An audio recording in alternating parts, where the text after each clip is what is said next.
What's up, everybody? It's Jordan, and welcome to the Sports Behind Show. Today is October 26, 2021. On today's episode, I'm joined by guest Blake Jude. How you doing today, Blake?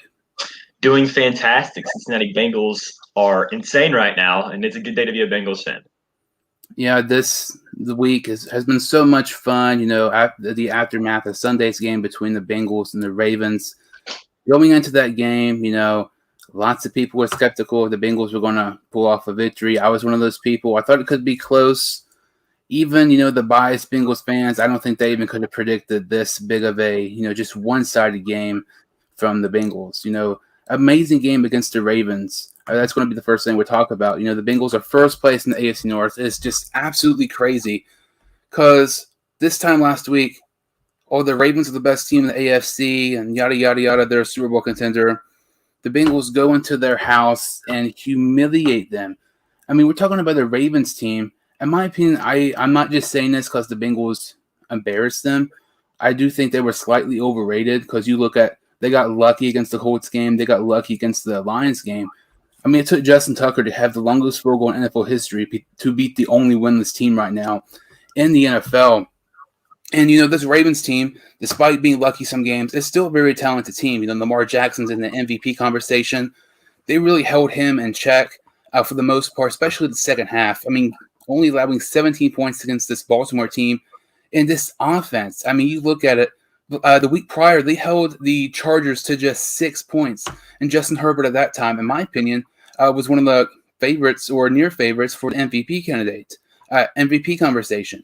And this team was just amazing. I mean, Burrow had over 400 passing against a phenomenal Baltimore defense. He had a couple of touchdowns. Chase had over 200 receiving.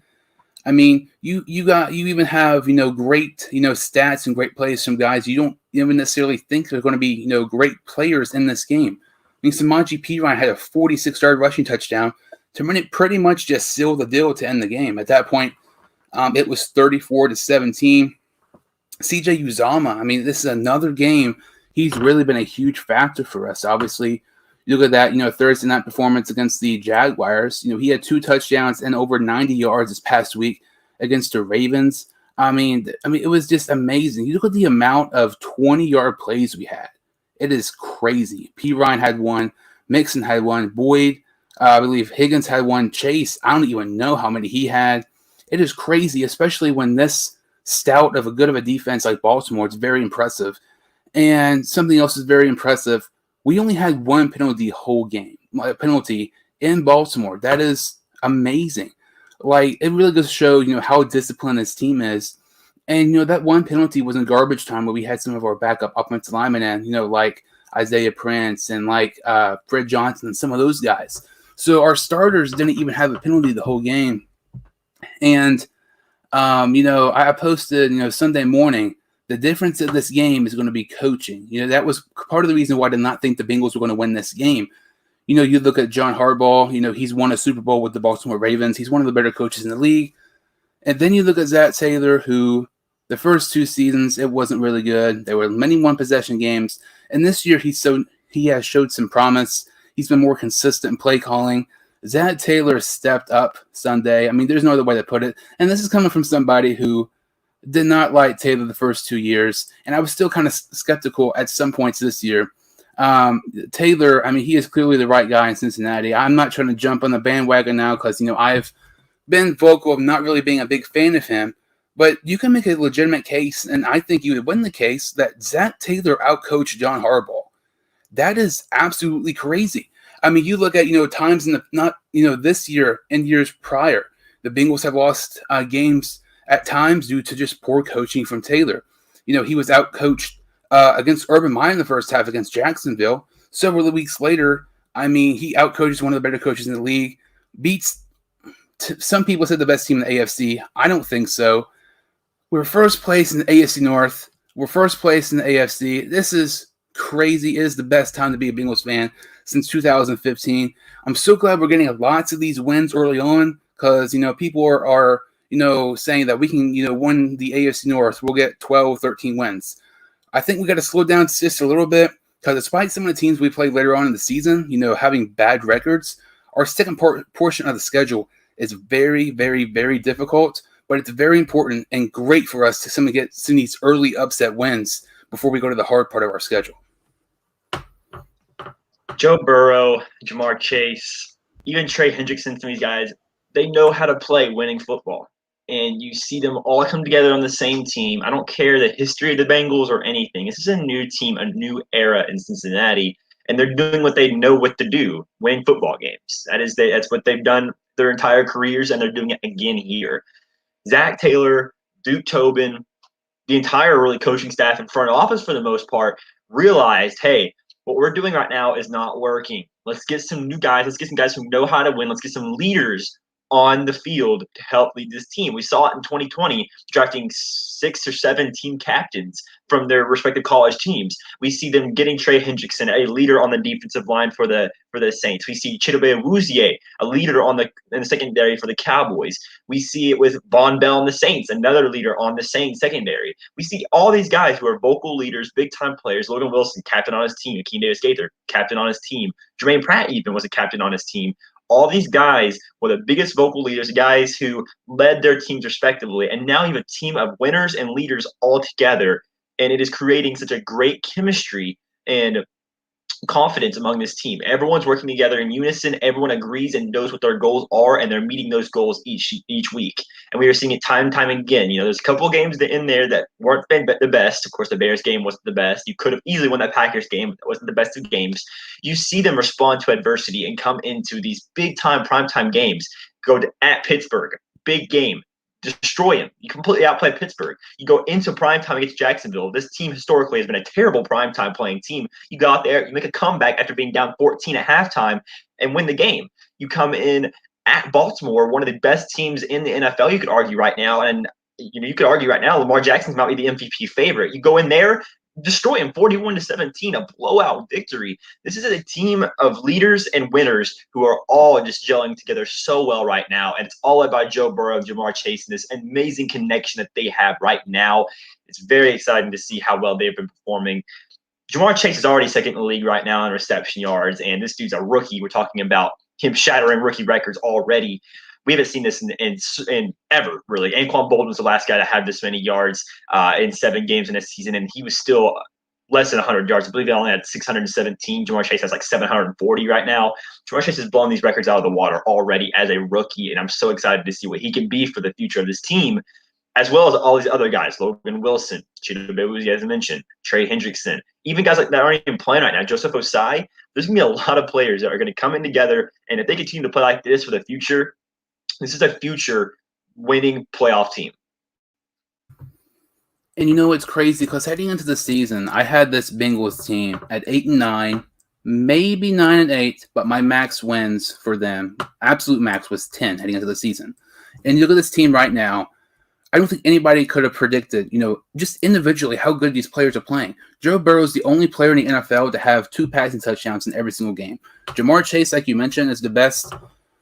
Top 5 wide receiver right now this season. He is on pace to be the best rookie receiver, not even debatable, shatter the records that Justin Jefferson, broke last season. He's played 7 games. He's already looking like he's been in the league forever. The chemistry with him and Burrow is just fantastic. Mixon has been pretty well. And you mentioned some of those, free agent signings. Larry Ogunjobi, that was he's played very, very well for us. That was a great signing. We traded Billy Price to the Giants. B.J. Hill has played pretty decent for us. We've definitely won that trade. Trey Hendrickson has just been phenomenal. I didn't really know what to expect from him. I was kind of, upset we were unable to, keep Lawson. I was kind of skeptical of Hendrickson because, looking at some of his sacks, they could have been deceiving. But, this season he's been lights out. Already has more sacks than Carl Lawson did all of last season. He's been lights out. Hubbard's been stepping up. This defense has more sacks in 7 games this season than we did all of last season, which is incredible. Lou Anamaro has done a fantastic job. Chidobe Awuzie has been amazing. I don't think anybody could have expected him to be this great this season. We were unable to keep Jackson. So we get, Awuzie for half the price. It's been working out terrific so far. Like I said, Burrow's the only player with at least 2 passing touchdowns in every single game. I'm not trying to be biased. I really think he needs more MVP, conversation. I know his picks are up compared to last season, But, I mean, this Bengals team is just amazing. Nobody could have expected the performances that we've seen from this season. You can make a case we really should be, at least, 6-1, maybe even undefeated. 3 points heading into the fourth quarter against the Bears was just unacceptable. But we were still, nearly could have came back and won that game. The Packers game, there was no excuse. We should have won that game. And, I mean, right now we are 100% the best team, in my opinion, in the AFC North. The Steelers, they're going to collapse at some point. The Ravens are a good team. I'm not going to say they're bad just because we beat them. They are a very good team, but we were just 100% the better team on Sunday. The Browns are underachieving like they have ever since they've got Mayfield. This Bengals team is not only the best team in the AFC North right now, but they're one of the best teams in the AFC. When you look among, these, top teams in the AFC, you have to mention the Bengals, which is just crazy because in week 7, heading into week 8, after 7 games, nobody could have expected to say the Bengals are one of the top teams in the AFC. They are at least top 3. I've seen some people say they're number 1. I don't know about that. You look at the Bills, they're lights out. They've lost 2 games. They've lost to the Steelers, who the Bengals, did beat, and they lost to the Titans. The Titans are the other team who definitely have conversation being in that top AFC category. They beat the Bills, like I just said. They humiliated the, Kansas City Chiefs. Derrick Henry had more passing touchdowns on Sunday than Patrick Mahomes did. Like, the Titans were phenomenal. They were really able to maintain this Kansas City offense. I feel like right now, the teams like I just mentioned, like the Bills and Titans, those teams are very, very good. But, the Titans did lose to the Jets, who are definitely one of the worst teams in the NFL right now. Both those teams have very impressive wins. I would say as of right now, I would put Cincinnati as probably the 3rd best team in the AFC.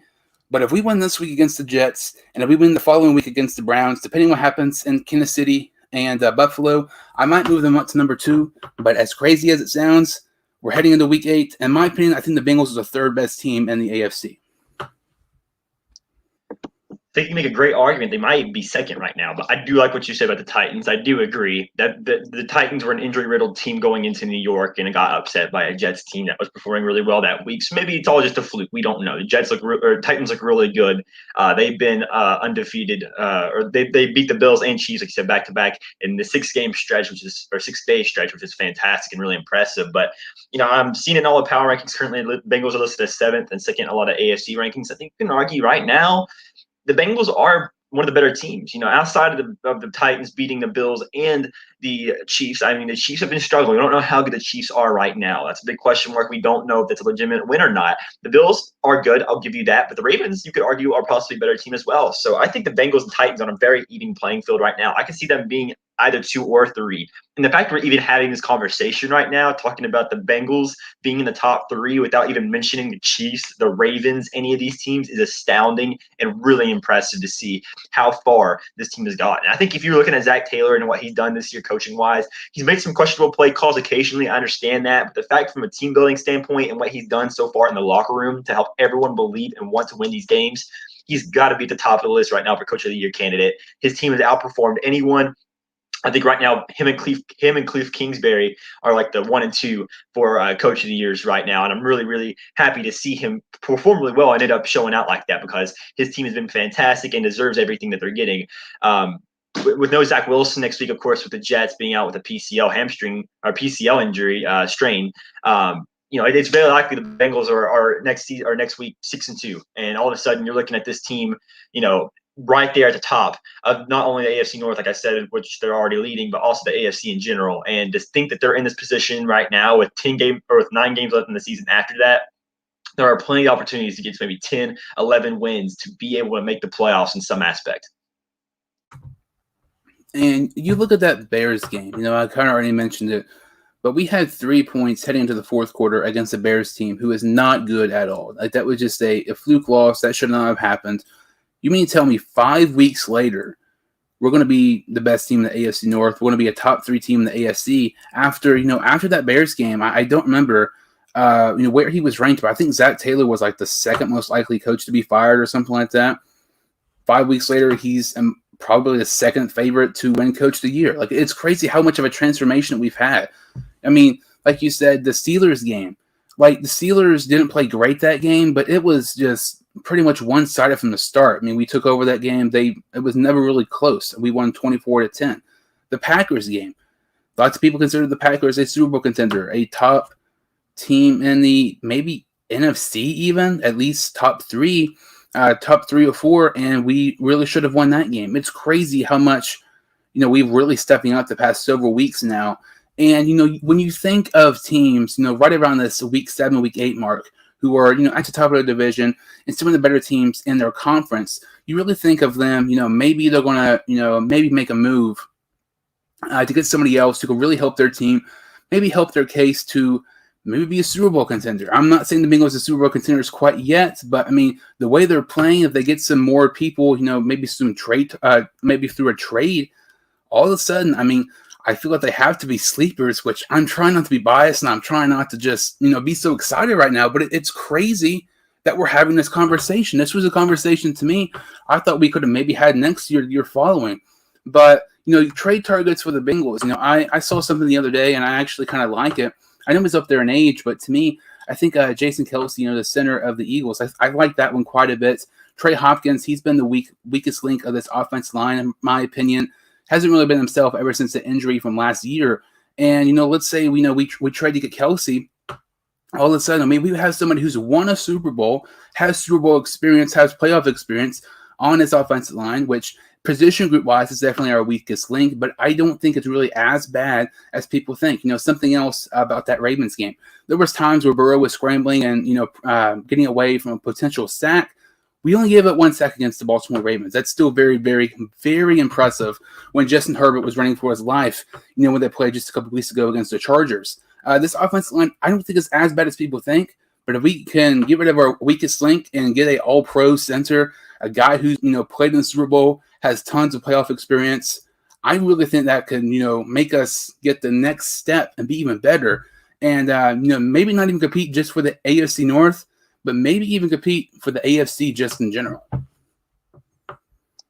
I like Kelsey, a lot. And I think that if you are looking to have a win now team, I think the Bengals are very, very likely to look towards drafting a center in the draft next year anyways, right? And I think getting a good veteran presence like Kelce, who's probably going to only be in the league for another 2 or 3 years, maybe. He's getting up there in age. He's, 36 right now, I believe. So he is really, really old as a center right now. But he is still, despite his age, one of the better centers in the league right now. And an obvious upgrade over Trey Hopkins, like you mentioned, who has been struggling this season. So I would love Jason Kelce. I think right now the absolute priority is to continue to protect Burrow and let him do what he can do best. And that is absolutely shred a defense at secondary whenever he has time in the pocket. That's what he's done all year, and it's worked out so well. You see, whenever Burrow has 3 tickets in the pocket, he's going to make an elite throw, and it's going to be a big, big play for the Bengals. I think one thing that we haven't really gotten the chance to, I guess, recognize is the fact that, we kind of see Chase get all these targets because Burrow's having pressure and he wants to throw it up to Chase to be able to see if Chase can make a play. And Chase has made plays thus far this season. But I will say that is something that worries me in the future because a lot of those plays that Burrow makes can result in interceptions as well. We saw a lot of the plays that ended up resulting in interceptions, like the one Ravens interception last week.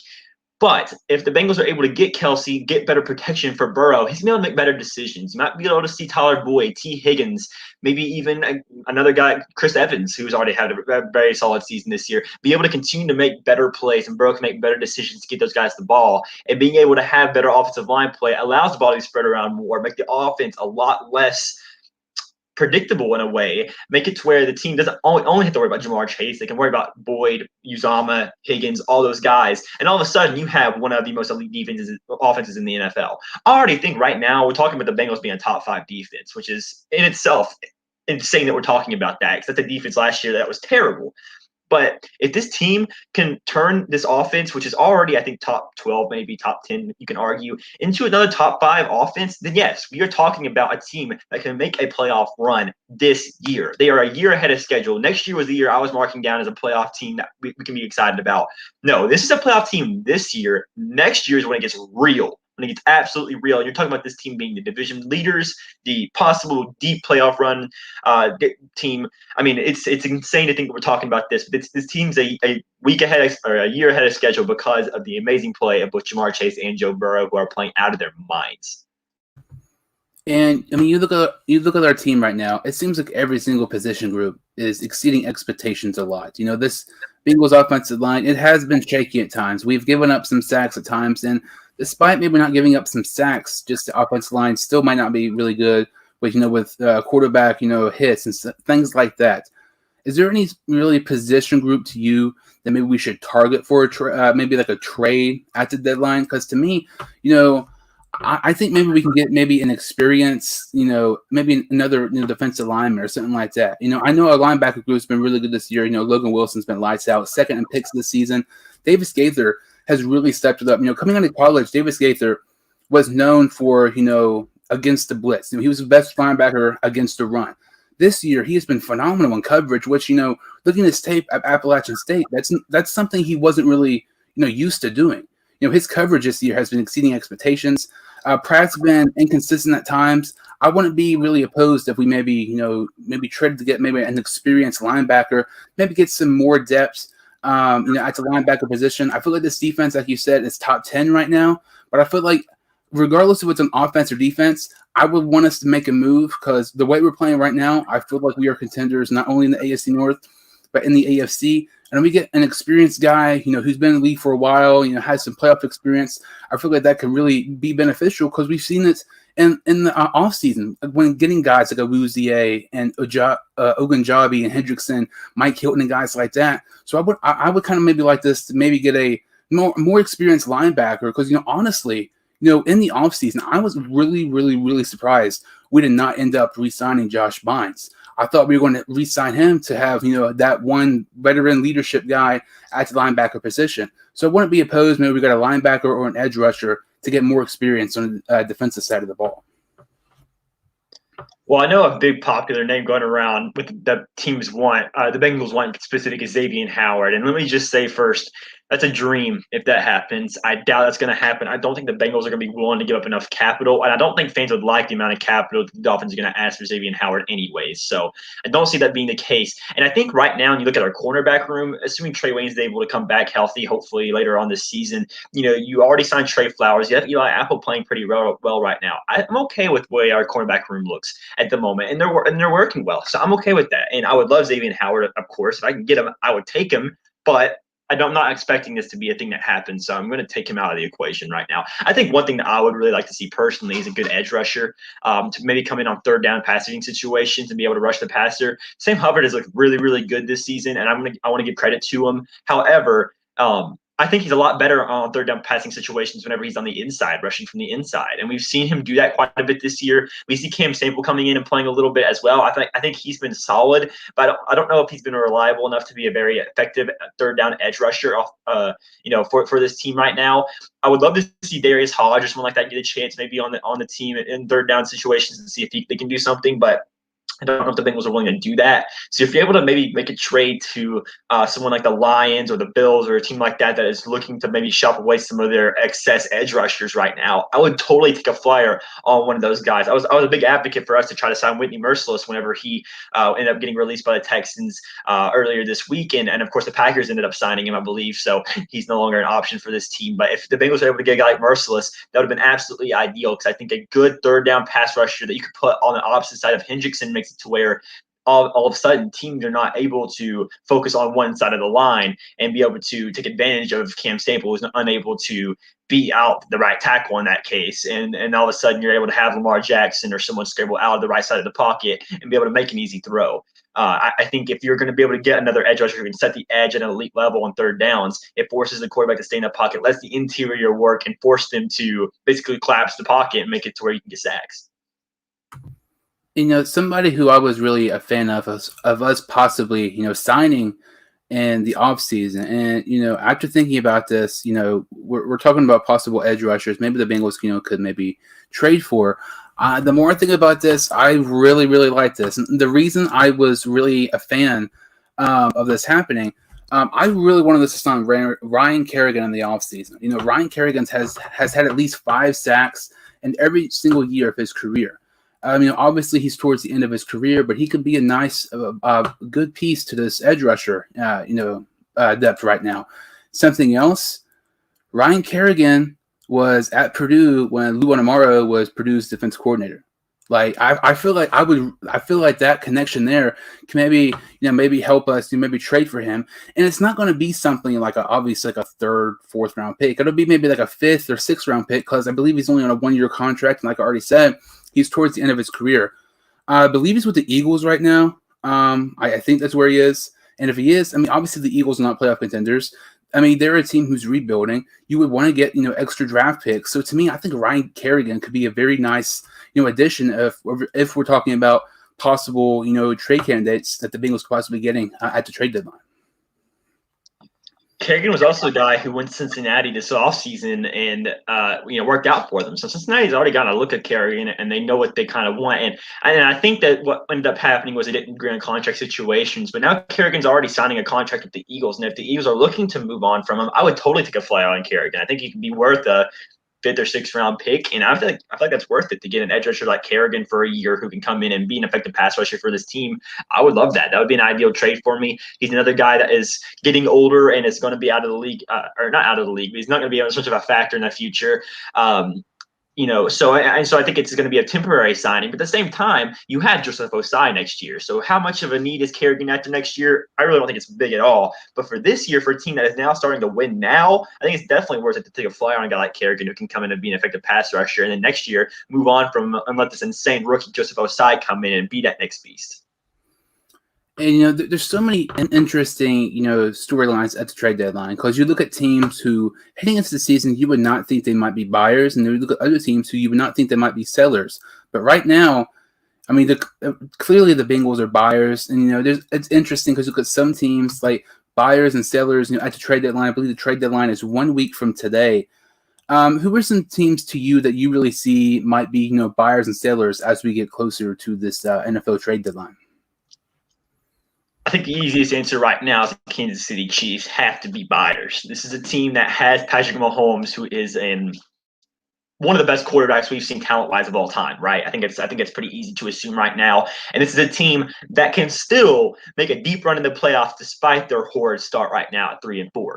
So maybe, I've heard people say maybe the Chiefs should start selling. I don't think that's the case. You need to buy right now. You need to get a defense. This defense needs to be better. They need an edge rusher. They need someone on the defensive line. They need a corner. They need a linebacker. They need whatever they can get on this defense right now to be better. Frank Clark has been terrible. This defensive line is not getting any pressure, and it is causing, offenses to be able to beat the secondary. L'Jarius needs a solid player. Juan Thornhill is a solid player. Tyrann Mathieu is a solid player. But these guys can only do so much when there's no pass rush at all. So I think, the first thing I think of, the Chiefs have to pay and buy on some sort of edge rusher in this deadline to be able to help put some pressure on the passer. I don't think it just has to be a solid edge rusher. I think it has to be a good edge rusher, someone you can rely on to be your first guy to come in and make effective plays. I think of someone like, I'm trying to think of some good examples. Maybe they can go after Ryan Kerrigan. Maybe I'm looking at the Eagles defensive line, and I'll talk about the Eagles a little bit later because I think that they will probably be sellers in this.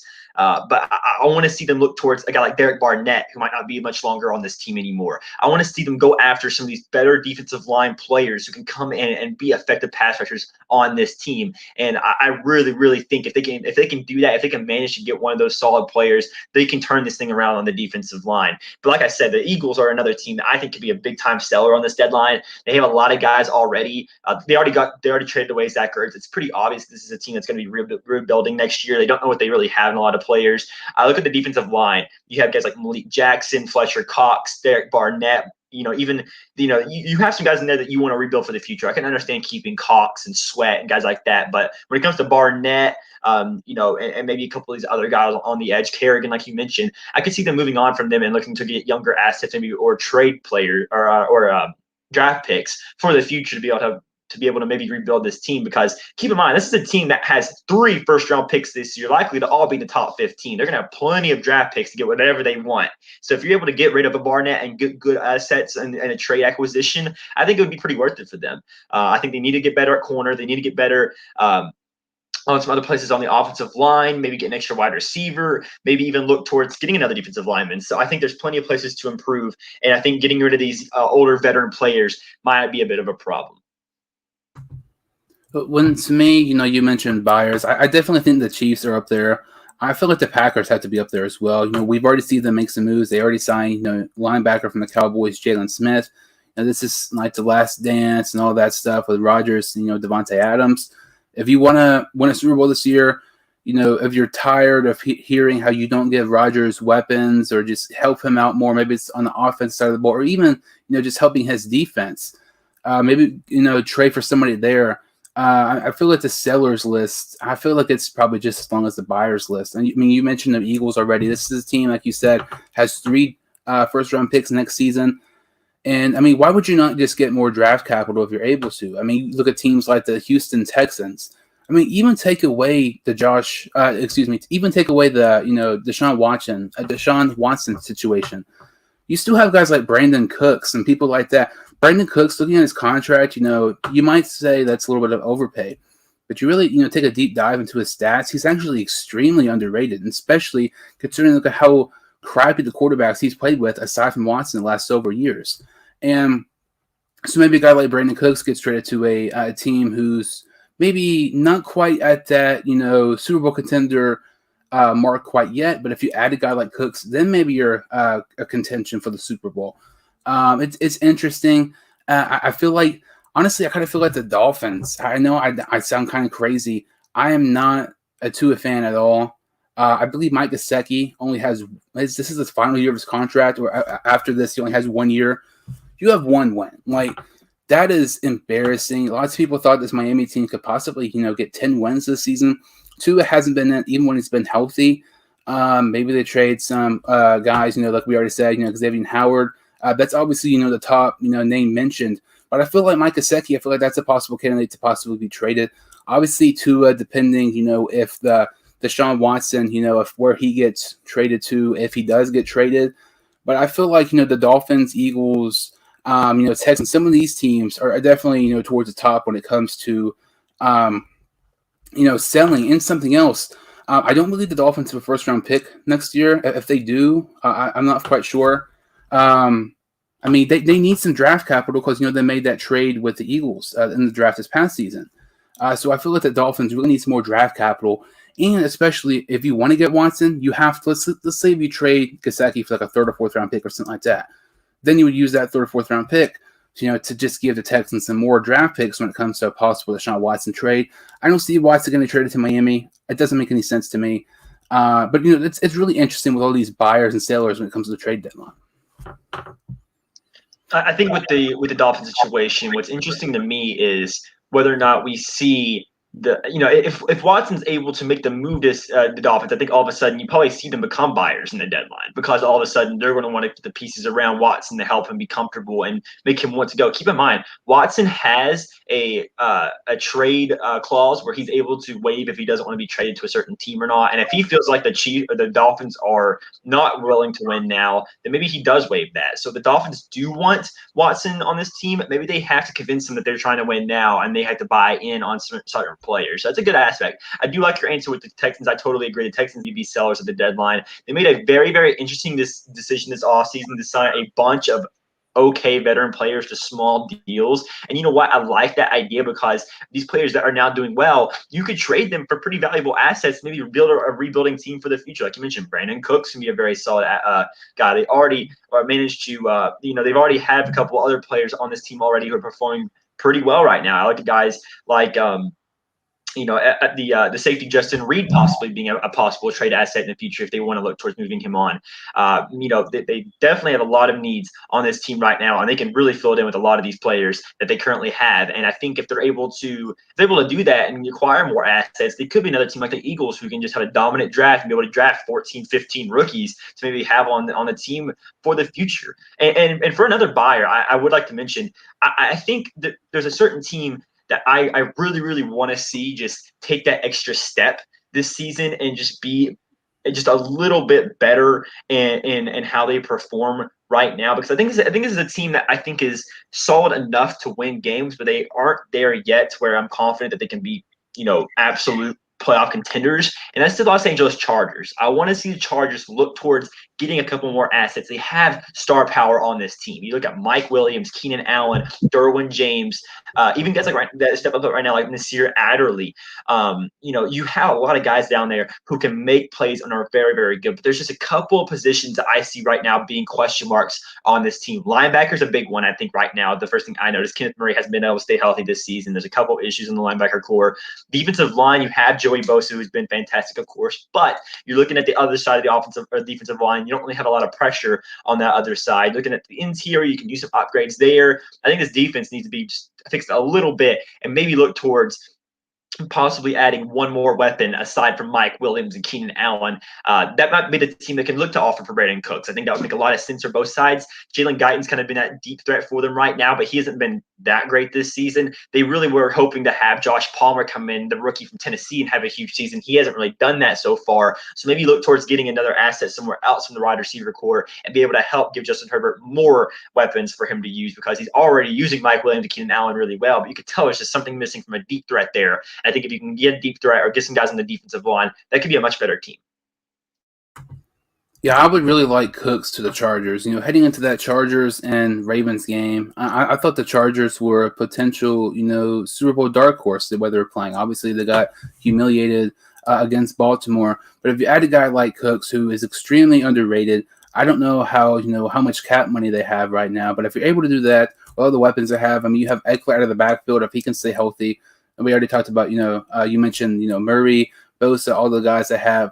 I feel like, the Chargers, if they add a guy like Cooks, that just really cements themselves and really helps their case even more to possibly win the AFC West. I know the Raiders are up there at 5-2, but the Chargers won that game head to head. I would definitely more towards the Chargers to win the AFC West right now than I probably would the Raiders. And we briefly talked about Watson to Miami. This is a very intriguing topic. Some people think he'll go to Miami. Some people think he'll stay. I think he will stay with Houston. Realistically, it's interesting. I would be really surprised if he gets traded before the trade deadline. I just do not see it happening. It doesn't make any sense. But there's a couple of teams that really stand out to me. I remember several months ago, I mentioned a team like the Giants. And I know it sounds weird. The Giants right now are not good, but they have 2 first-round picks this season. They got a first-round pick from the Bears in a trade for the Bears when they got Justin Fields in the draft. Maybe, to me, in my opinion, I feel like I definitely think the Giants are in contention to maybe get Deshaun Watson, but I feel like that's kind of more towards the offseason, when we kind of more know about, Deshaun Watson. And, if the Giants got Deshaun Watson right now, they are not going to be, obviously, Super Bowl contenders, in my opinion. But I definitely think the Giants one of the teams to maybe, keep an eye out for if Deshaun Watson gets traded in the offseason. But to me, there's 2 teams that stand out. The Panthers are one. I know they just traded to get Sam Darnold. Sam Darnold looks like a hot mess right now. Joe Brady's play calling has been super inconsistent. I know that sounds weird. Lots of people think Joe Brady is a possible candidate to be the next head coach at LSU. I follow lots of, different Panthers fan pages, different things like that. And, they are not fans of Joe Brady. I was watching one of the Panthers games the other day. His offense is really basic, it seems like, in Carolina. Sam Darnold is not cutting it. They started off 3-0. Now they are 3-4. I believe they just scored 3 points against this Giants defense. If you add Deshaun Watson to Carolina, Christian McCaffrey, when he's healthy, is a top 2 running back in the league. DJ Moore is the most underrated receiver in the NFL, in my opinion. Has been for years. Robbie Anderson hasn't really, exceeding expectations. But if you get a guy like Deshaun Watson, I feel like he can really step up. They just drafted Terrace Marshall Jr. from LSU. You look at this defense. They have J.C. Horn. They traded to get Stephon Gilmore from the New England Patriots. They have lots of young guys. They have Derek Brown at the defensive line. And they have so many young talents. I feel like if you trade to get Deshaun Watson, you're not going to be Super Bowl contenders, I don't think, this year. But next year, I definitely think Carolina is Super Bowl contenders if they can stay healthy next year with Watson. One other team to me, I feel like this is the obvious choice. It makes so much sense. And it is the Denver Broncos. The Broncos, to me, kind of have leverage in this situation because think about it. Look at all these teams in the NFL. Some of these teams who want Watson don't have a good quarterback, like the Dolphins. Tua is not good right now. And obviously, you can make a case, Locke sucks and Bridgewater sucks, which, they haven't really been good. But I feel like the Broncos kind of have the leverage in the parts. The Texans can kind of pick which quarterback they want. Because more than likely, Watson, whoever he's getting traded to, there's a 95% chance the team who's trading to get Watson is trading their starting quarterback also. So the Texans can trade to get, if they want, Drew Lock, who I believe he has 1 year after this contract, and also Teddy Bridgewater also has 1 year with his contract after this year as well. So they can pick which one they want. And the Denver Broncos, the way they're playing right now, are going to have a top 10 pick, which they should not have that right now. Like I said, the Panthers started 3-0, and now they're 3-4. Same situation with the Denver Broncos. They are not performing like they should be. They are underwhelming. They are underperforming.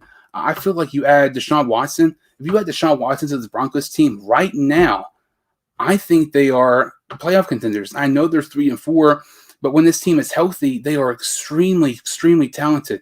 Jerry Jeudy, KJ Hamler, Noah Fant, Cortland Sutton, all these guys, Javonte Williams and Melvin Gordon out of the backfield. This defense is really talented, but they just have not performing like they should have. You have Von Miller, Bradley Chubb, Justin Simmons, Fuller, some of these guys as well. Patrick Surtain, who's been pretty good. If you add Deshaun Watson, who's a top 5 quarterback to this team right now, they are going to be good, and they're going to be over 500. They're going to be in the playoffs. Next year, I think they're a Super Bowl contender. I would love to see Watson and the Broncos. I think it makes so much sense.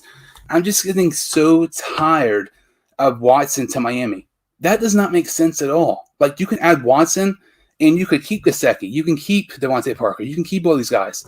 They are not Super Bowl contenders if you have Deshaun Watson. They're not even going to win their own division. And I feel like you can make the same case with the Broncos, with the Chargers, Raiders, and the Chiefs in that division. But on paper, if you had Deshaun Watson to the Broncos, you can make a legitimate case the Broncos might have the best roster in the AFC West. I know I might sound crazy, but they are so underrated and they have so much young talent. I really, really, really want to see Deshaun Watson get traded to the Denver Broncos. Whenever I look at teams that want to offer for Watson, I want to look at teams that have almost nothing to lose in this case. And I love the point you made. I definitely think the Dolphins have a lot to lose in this case if they were to trade away Watson. I think, for one, we don't even know what's going to go on in this Watson situation. So the idea of him even playing is not even a guarantee at this point. Why would the Dolphins trade away a lot of their assets and Tua, who's going to be currently their future quarterback at this point, for a guy that we don't even know is going to be able to fix that team for sure? This is a team that I think right now is obviously not good enough to be able to win games. Even if they have Watson at this point, they need to rebuild and reset right now and get younger players to build around Tua and let them all come up together and be good. This team needs to reset and try again, because obviously what they have right now is not working. So sell on Xavier Howard, sell on these big name players, get draft assets. Like you said, they don't have a lot this year. Get as many as you can and try to rebuild this team. I think that's where the Dolphins have to head. Whenever I look at teams that want to offer for Watson, I love the idea of both the Panthers and the Broncos doing it. Both those teams have quarterbacks that are not guarantees right now, just rentals at this point, but they have rosters good enough where Watson can go over there and win games. The two other teams I want to mention, I think, can also be very, very good contenders. One of them being the Washington football team. I know that they don't have maybe the same amount of assets to trade as maybe those other teams do, but if you're able to maybe somehow swing a deal with the Broncos or with the Texans, and be able to give them maybe a good defensive player, maybe a lot of your picks that you have, maybe a guy, maybe they're interested in Taylor Heineke. I don't know. Maybe for some reason they are. If you're able to swing some of those players to the Texans and be able to get Watson, I think you can see that duo of Watson and McLaurin become a dominant force in the NFL for a very, very long time. And this is already a team that has some pretty good running backs. I like Antonio Gibson. I like J.D. McKissick. They have a solid offensive line. They have a good tight end in Logan Thomas whenever he's healthy, and Ricky Seals-Jones, who is also solid. They have good weapons outside of McLaurin around. You have Curtis Samuel, guys like that I think can be really reliable. And you have a very, very good defensive line while it's not proven at all, they've struggled this year. I think it's a good defense that can win you football games as well. So if you're able to put Watson on that team, I think you can make it a lot better. And this is a team that is not headed anywhere right now with Taylor Heineke in the quarterback room they have right now. So if you can be able to get enough assets to trade for Watson, I think they'd be fantastic. And the last one I want to mention, and a really big dark horse that I love the idea of going to, is the New Orleans Saints. And seeing them be able to maybe offer for a guy like Watson. This is a team that, Jameis Winston hasn't been terrible at all this year. Of course, they blew up Green Bay for some reason in week one, but ever since then, they haven't been as good. I think Winston could be an interesting trade asset in this league for the Texans. I think the Texans could look at Winston and see his potential and be like, this could be a guy that we can use for as a bridge quarterback for the future, and while they're looking to get a rookie. I think also they have a lot of assets and guys out there right now. The Saints do, that are very, very tradable that they can get rid of and save a lot of money on. You look at guys like Ryan Ramczyk, maybe a guy like Marshawn Lattimore, maybe one of their linebackers like Demarius Davis or Quan Alexander. You look at guys like even some of the safeties like Malcolm Jenkins. There's a lot of guys that they're paying a lot of money right now that they can move on and get good and be able to use to get Deshaun Watson. If you're able to do that, I think this team can really, really look to take another step forward and be able to be a very, very good football team. Because if you're able, again, this is the same case as the Washington football team. Michael Thomas and Alvin Kamara, if they have a good quarterback with them like Watson, they're going to blow up and have a fantastic season. I think if you can put Watson around those targets, Marquez Callaway is a guy I like a lot, can be really, really good. Their second-year tight end, Adam Troutman, I think has a lot of potential, can be really solid. I look at this team, Deontay Harris, even their other wide receiver, I think could be pretty good as well. I look at this team and think if they have a good quarterback, this is a team that can win football games. And I really, really think if the Saints were able to land Watson, that could play a huge bonus to their future. And it's interesting because you look at those two teams, and if you were to say, those teams might be looking at Watson, heading into the season. I don't think people would say the Saints heading into the year, but I do think people would say Washington. I remember months ago, I mentioned Washington as a possible candidate to try to get Deshaun Watson.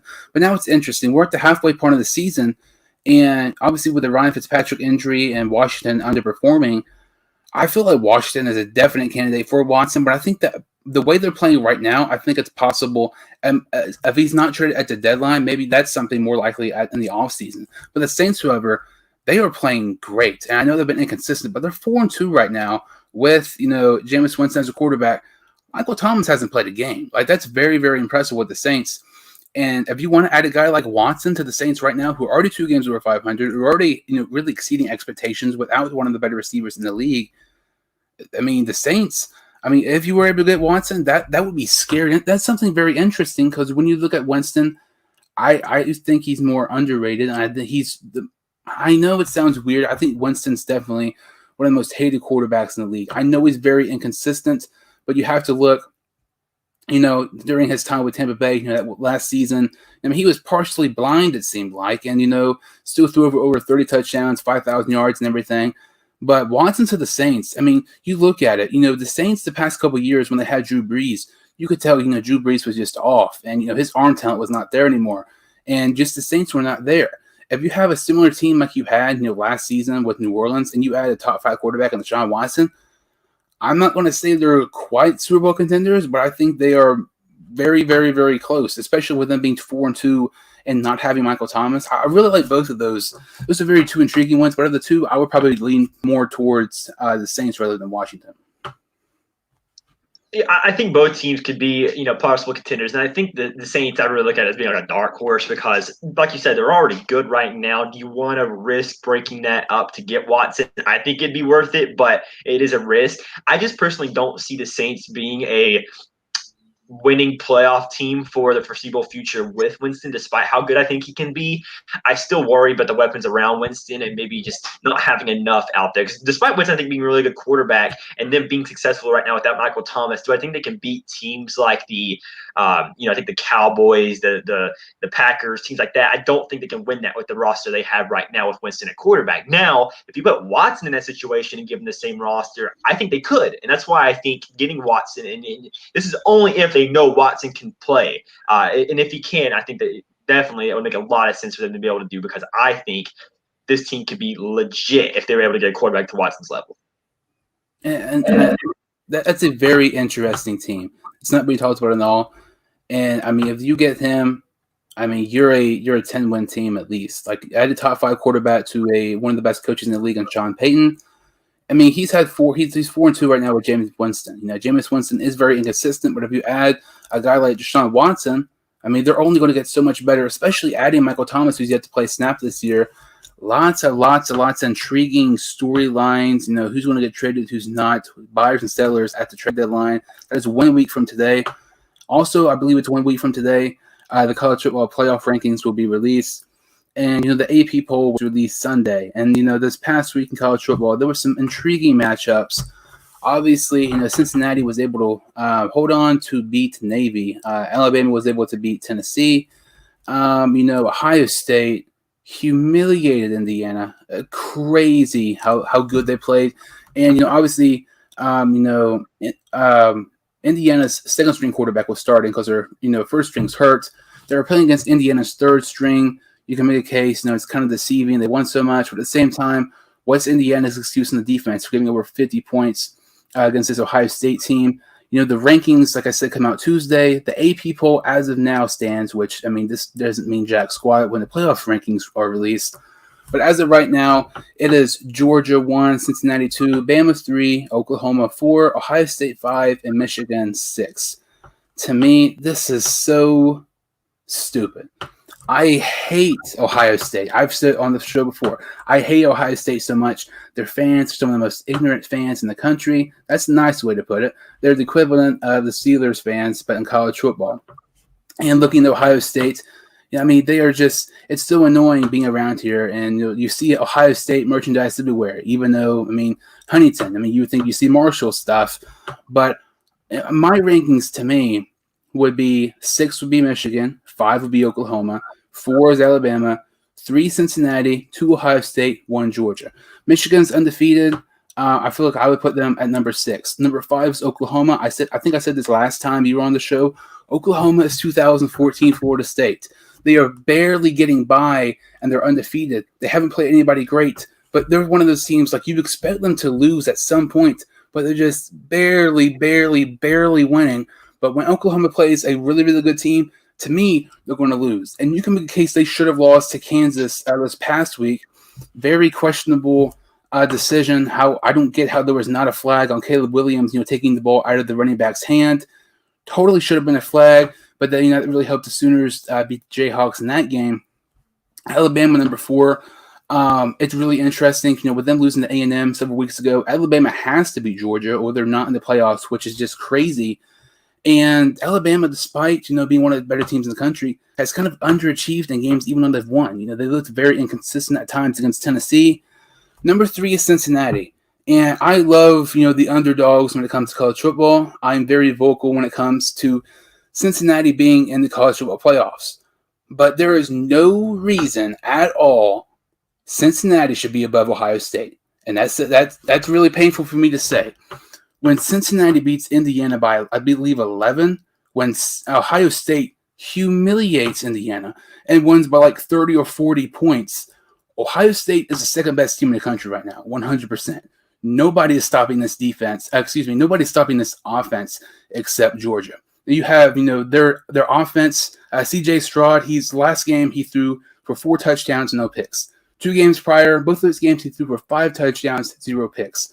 Ohio State is in their stride right now. They are the team to beat aside from Clemson. Heading into the season, and look at the first couple of weeks, it kind of seemed like Georgia and Alabama, were the 2 teams, the top tier, and everybody else was just a little behind them.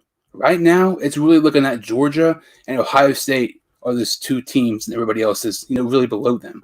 And obviously, Cincinnati 3 to me, Ohio State has to be number 2, and number 1, has to be Georgia. Their defense is incredible right now. Only allowing like 7 points a game on defense. And to play my second favorite team this week in Florida, that game's going to suck. Though they'll humiliate Florida and really prove why they're the best team in the country right now. But Ohio State has a good one. I believe if they play Penn State this week, that should be a good game. If Ohio State wins this week, that's just another reason why they should be number 2 and over Cincinnati. I think Ohio State deserves to be in this playoffs for one. That's definitely one thing I do want to say. And I think Oklahoma should not be in the playoffs at this moment. Despite being undefeated, they haven't impressed me at all. I agree with you. I think Michigan has to be 6 right now. I think that they're good. They're undefeated right now, so I want to give them credit, but I don't think they're better than any of the other teams in the top 5. Like I said, I think Oklahoma's 5. Despite them being undefeated, I don't think they're good enough. In my eyes right now, Alabama is 4. I think Alabama has lost to Texas A&M, said a lot. And like you said, they did underperform a little bit. Tennessee played them close up until the end of that football game. This team is not the same team they've been in the past. They can be beat, and I think they will be beat by Georgia in the SEC championship game. So I don't even know if Alabama is going to make the playoffs this year, which is insane to think about, but it's true at the same time. For me, right now, I think both Cincinnati and Ohio State have very, very good resumes. When I compare Ohio State and Alabama, I think Ohio State's loss to Oregon is a lot better of a loss to Alabama's loss to Texas A&M. And so in my eyes, not only is Ohio State the hotter team, they also have the better loss. So I want to put Ohio State ahead of Alabama because of that. Cincinnati and Ohio State's really tough for me. I think both teams are very, very solid at this moment.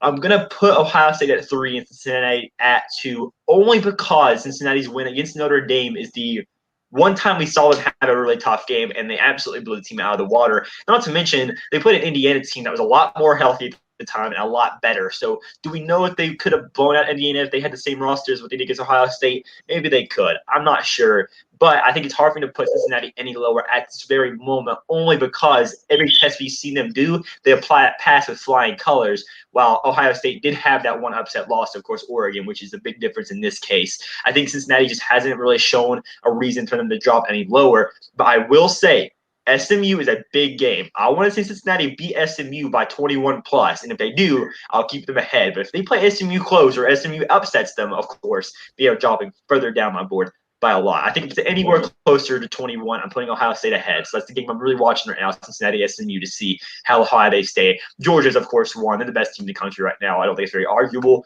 I think the defensive tackle, Jordan Davis, has an argument to be a Heisman candidate right now, which is insane to think about, but he's been playing out of his mind. This is the best defense in the league right now. Their offense is playing really well. This is the best team in the league, period. I feel like I completely agree with Georgia. Like, I feel like if Georgia has to be number one. If you have a rankings, there's no reason Georgia should not be number one. They're clearly the best team in the country. Then I feel like 2 to 6, everything else is really a toss-up to me. And with Cincinnati, I know they beat Notre Dame, which was very impressive. They beat Indiana, which, Indiana, has been down this year because, starting quarterback got hurt. Which is Ohio State right now. Like the past month, they are just playing so good. It's really hard for me to put Cincinnati over them. If they played right now, I would have to. I would think Ohio State would win, but I understand why Cincinnati would be above them because they're undefeated, and it's interesting because Ohio State. If Penn State didn't lose to Illinois this past week, Ohio State's win against Penn State this week would be much more impressive. But since Penn State lost to a crappy team like Illinois, once they beat them this week, it's not going to be quite as good of a win. Ohio State, obviously, they still have to play Michigan, who's undefeated right now. That has, huge outcome of possibly who won the, Big Ten and possibly a playoff, ranking. I would pick Ohio State to win that game, but it's interesting. And I feel like I could kind of get why somebody would have Cincinnati 2 and Ohio State 3. I would definitely have Ohio State 2, though. But I feel like with Ohio State humiliating Indiana, I know they were not healthy compared when they played Cincinnati. And if Ohio State, they're going to beat Penn State this week.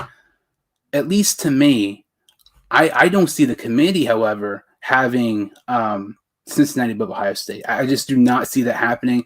We've seen time and time again, the College Football Playoff Committee hates Group of 5 schools.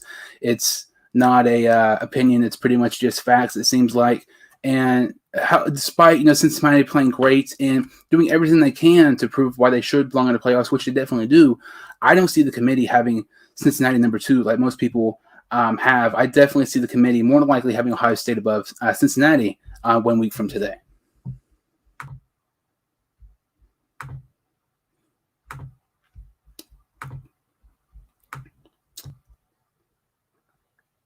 Let me see here.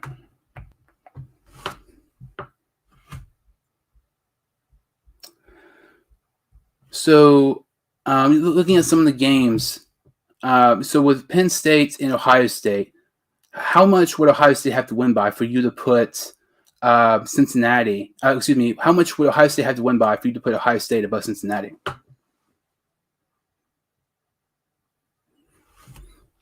I think you're on mute. It's tough because I think if Ohio State, Penn State looks overrated to me just a little bit. They look a little overrated. They lost last 2 games. They're 5-2 right now. They dropped from top 4 to now 20 in the AP poll, so they've dropped quite a bit. I think if Ohio State can beat Penn State good enough, I just want to say this right now. If Ohio State wins out, they're my 2 seed. They're going to be my 2 seed if they win out, regardless of what happens. I don't care if Cincinnati's undefeated. They're going to be my 2 seed. They play Michigan. They play Michigan State. They play Penn State. If they win those 3 games and take care of business against Nebraska and Purdue, they are my 2 seed. I want to be clear.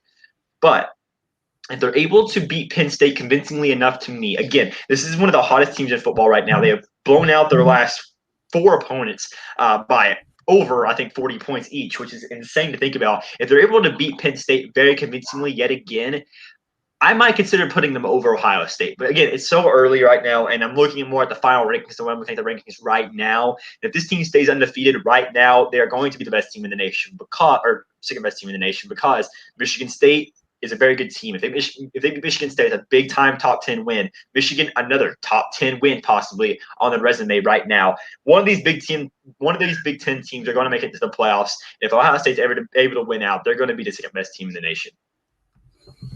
To me, I feel like Ohio State, they have to win by just at least 14-17 for me to have them stay at number 2. If they barely squeeze by a win like we've seen Oklahoma the past couple of weeks, they win by 3 against the overrated Penn State team, then as crazy as it sounds, Ohio State, despite them beating Penn State, who's a top 25 team, I would probably put Cincinnati number 2 because Ohio State's capable of blowing out Penn State, especially how just inconsistent they are. And I feel like if Cincinnati even played Penn State right now, they would beat them too. It's interesting. Ohio State has to win by 14 plus for me to keep them at number 2. I feel like they're going to be able to do that pretty handily, especially, this Penn State team who, the quarterback, is injured some. But it's going to be easy win, and just proving once again, as painfully it is for me to say, Ohio State to me would be the second best team in the country right now, just barely above Cincinnati. But it was Cincinnati. As long as they win, I would put them staying at number 3. And let me just say, Michigan and Michigan State are going to be having a huge matchup coming up very soon.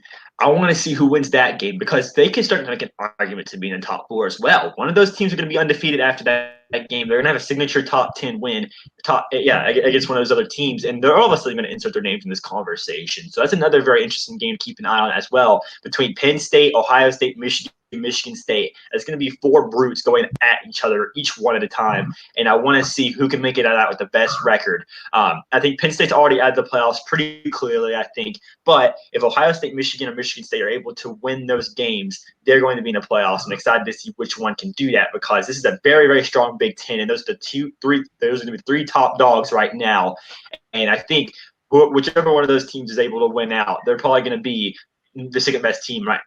Behind Georgia in this case, and even with Georgia playing as well as they are, Alabama's going to be a tough opponent for them. And if they lose to Alabama, we're certainly talking about maybe one of the Big Ten teams like Ohio State or Michigan State being the 1 seed, which is insane to think about, but true at the same exact time because it's very likely. Say for example, if Michigan wins out, they're going to be the only undefeated team outside of Cincinnati in the top 10, and they're going to have a much harder schedule. So obviously they'll have a better resume. So I think it's very likely that the committee is going to be able to raise them in that case. So it's going to be very, very fun to see how that all ends up. I really, really want to watch those games. Michigan State, Penn State, Ohio State are going to be such big key games to see how this determines the college football playoff rankings. I just think all you need from Georgia and Cincinnati is just to see them win out, and they're good. Oklahoma, as long as they win out, they're probably good as well. I think you're really looking at that last 3 Big Ten teams being the next team in there right now. And I think Alabama has to be Georgia in order to make it. And it's so interesting because despite, Cincinnati, they have a clear path of, getting into playoffs. Win out, you're in. There is still just so many different scenarios that can really, determine the outcome for other teams. Obviously, if Oklahoma loses their route, if Alabama loses their route, and if Alabama loses, that means one of those, 5-6 teams could possibly jump up. Maybe, with as crazy as it sounds, a 1-loss Michigan team and if Oklahoma has a loss and Alabama loses to Georgia, maybe we see a 1-loss Michigan team get in over a 2-loss Alabama team. There's so many just different scenarios. I'm not saying that should happen, but you just never know. We never expected Bama to lose to A&M, and now Bama's fighting for their life to get in because they have to beat Georgia just to get in the playoffs.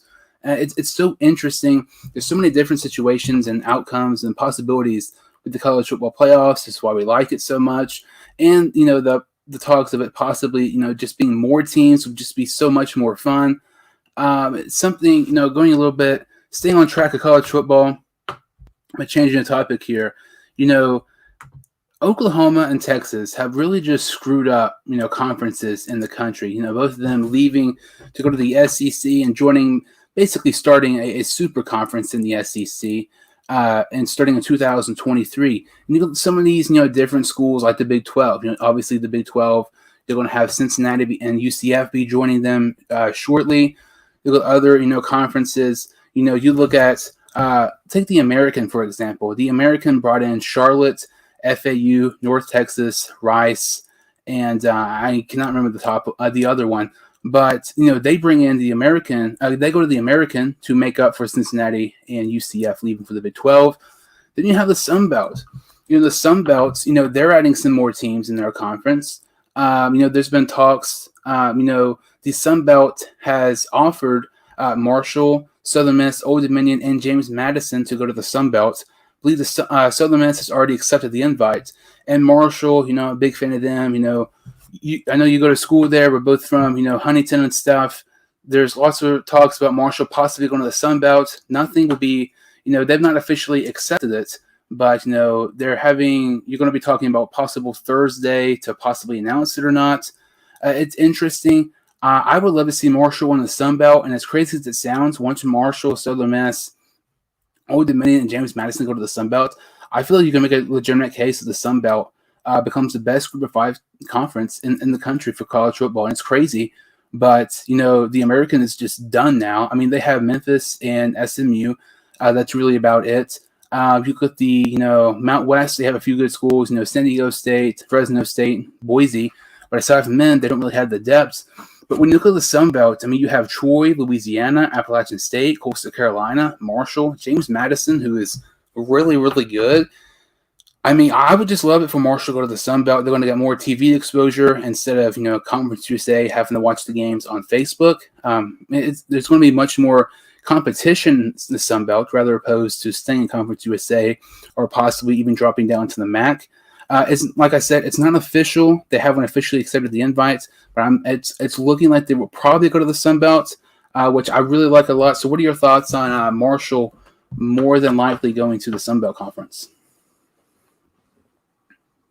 I love it. Absolutely love it. As a Marshall fan, that's perfect for them, and I think it works out really, really well. We've already seen them this year have kind of a bit of a rivalry against Appalachian State. So you already have one rival there already in a team that had a lot of fun games with Marshall already. Coastal Carolina is a powerhouse right now. Despite losing last week to Appalachian State, they are a powerhouse. And to see Marshall be able to have a team that they're going to play each year that's going to be possibly the top 25 is going to be so good for this program, because maybe they're able to have a key victory against Coastal Carolina, and all of a sudden they're going higher in the rankings. From Marshall, a football standpoint, from a money standpoint, it makes so much sense for them to be able to go to this conference and be successful. There's still a lot of games out there. There's teams like Troy, Arkansas State, Georgia Southern. There are winnable games in general for this team. Louisiana, of course.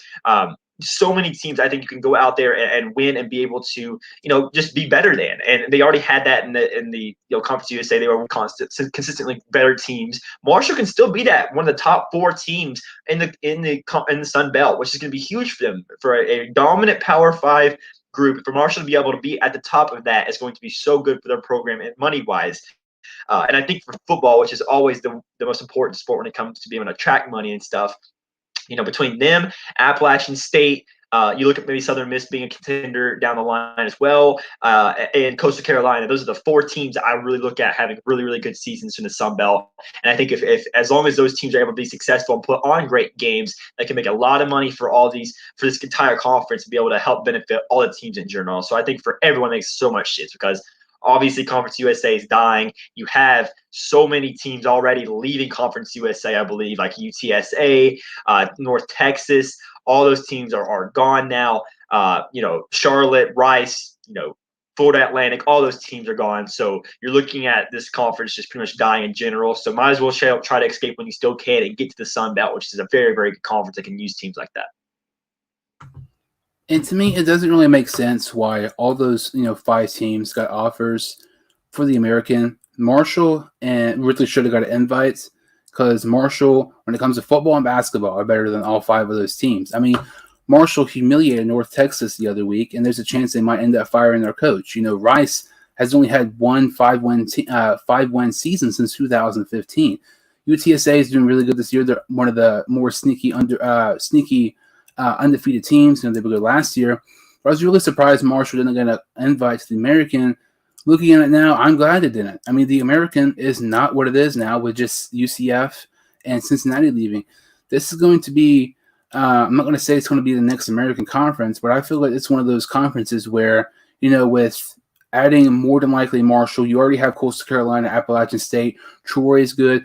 Arkansas State's down this year, but in the past they've been pretty decent. Louisiana was ranked at one point last year.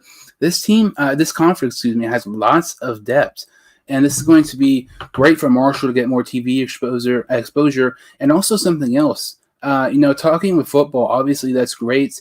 Get the best out of you, more competition. Also look at basketball. I mean, the Sun Belt is not good at basketball at all. We were talking a little bit before the show. Marshall's basketball team, they're expected to do pretty decent this year. I mean, you look at basketball, I think it's more likely you go to the, NCAA tournament again, and the Sun Belt would then oppose Conference USA, because you're having to go against, a team like West Kentucky every year, a team like Middle Tennessee, who might not be good right now, but have been very, very good in the past. This, like I said, it's not official. They're not officially going to announce it, I believe, until maybe this week, possibly. But this would just be so beneficial, and I feel like going to the Sun Belt is better than staying Conference USA, because they need to get out of Conference USA so bad, and it's better than going to the American. The American is just a garbage Conference USA 2.0 at this point. I'm really, really glad and excited about the more than likely probability of Marshall going to the Sun Belt. I think not only is this something that's necessary with the Conference USA dying, I think this is an upgrade for Marshall. They're taking a step up in competition going from Conference USA to the Sun Belt. So I think this can be great for them and can help them move on to the next level of continuing to go up. Maybe next after this is the American Conference after other things switch around. Who knows?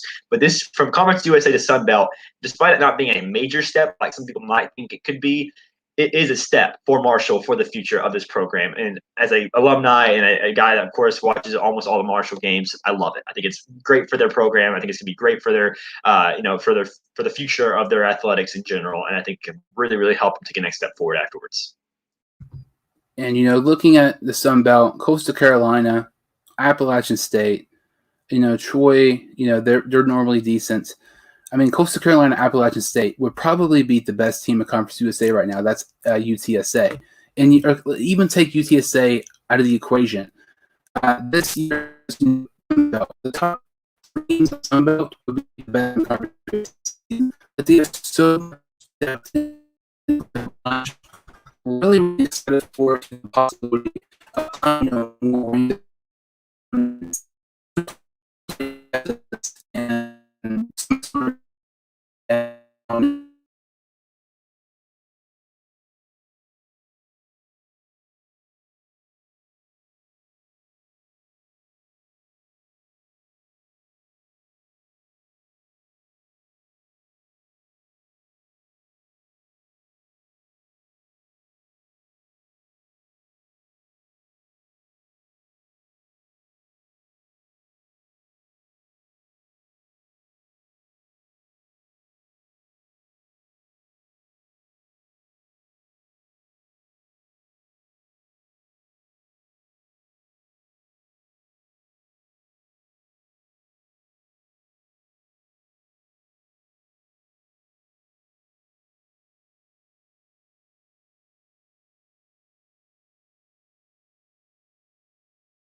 that about does it for this video. Thank you all so much for watching. Make sure to go follow Blake on Instagram, StripeHypeAllDey. Also, go check out his website, BengalsInsiders.com. Follow me, the Sports Stu Hine Show, on Instagram and Twitter. Thank you all so much for watching once again, and we'll see you all next time on the Sports Stu